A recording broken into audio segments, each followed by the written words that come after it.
Этот том охватывает публицистику Исмаила Гаспринского, те его статьи, которые были опубликованы им с 1891 по 1893 года. Ранее эти материалы можно было почерпнуть только на страницах газеты «Терджеман».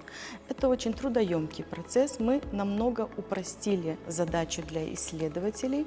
Здесь можно почерпнуть знания об общественно-политических настроениях в мусульманской среде, о экономическом положении, о новинках книжного дела. Этот многотомник, посвященный Исмаилу Гаспринскому, он является по-настоящему очень востребованным изданием среди тюркских народов нашей страны, потому что Исмаил Гаспринский создал фактически энциклопедию тюркского мира. Исмаил Гаспринскийni mirasini alib o'g'rensek agar, mana endi o'g'renamiz buni, bu 4-tom tasdiq edi, endi o'g'de basilib chiqarilgan tomlar ve bilasizmi, onun fikrlari aktual edi, o devirde edi, şimdiki kunda da aktual ve kelajakda da aktual deb tushunaman.